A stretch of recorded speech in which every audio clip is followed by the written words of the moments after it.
This scene is a scene from Clark Park here in Philadelphia, and the things that drew me to it uh, primarily were this contrast between kind of like light areas and dark areas, um, which create a more interesting picture than if you just have an area that's like, for instance, all in shadow. So if you go to the other side of the park, there's a lot of shaded trees, and you really don't have an area that gets full sunlight, and that's really not that interesting to paint. But then also here in this scene, you have uh, it's an image that is of early fall, so you still have these kind of brilliant skies that doesn't turn all that kind of overcast wintry feel.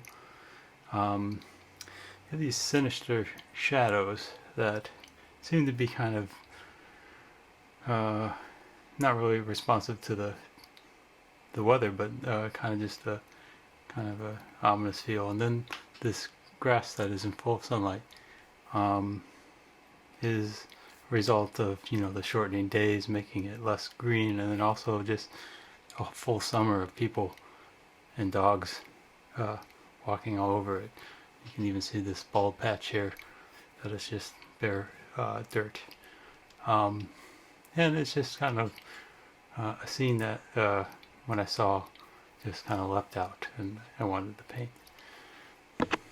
This is the underpainting that I'll paint on top of. Right now it's on top of a tone panel of this red color that you see popping through in a lot of the areas.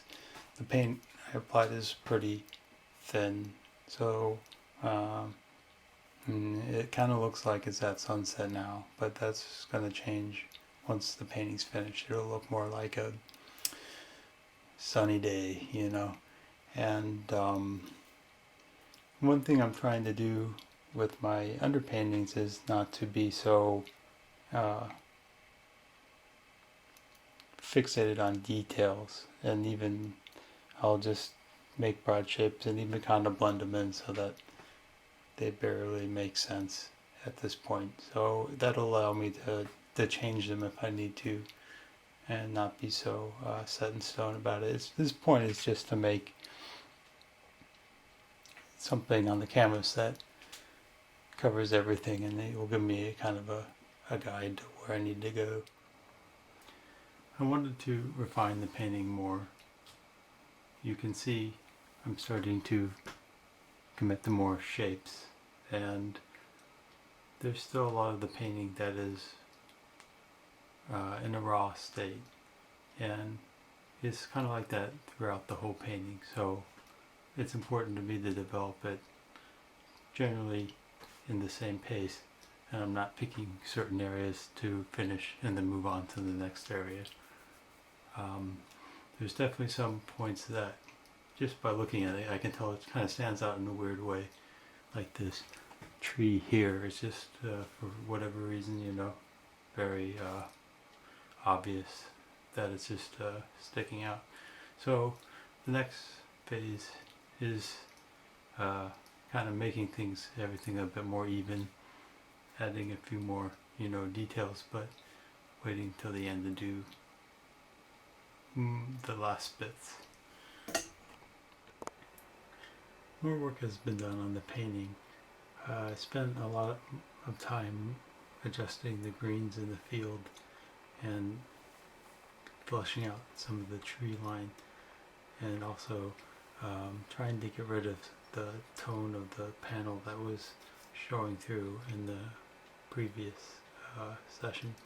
There's still a little bit of that in this area here, but the majority of it, especially also in the sky, has been blocked in.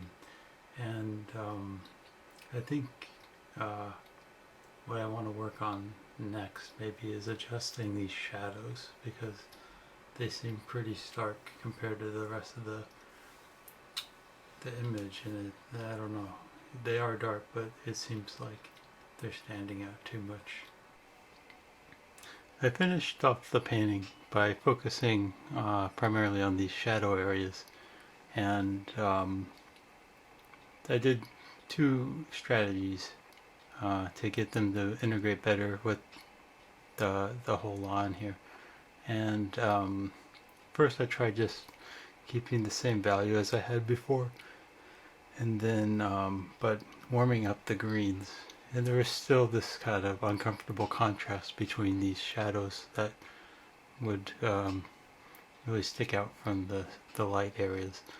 So then I lightened up the value as well. So I made lighter, warmer green in the end, and that seemed to help keep these shadows from really sticking out from the shadow areas.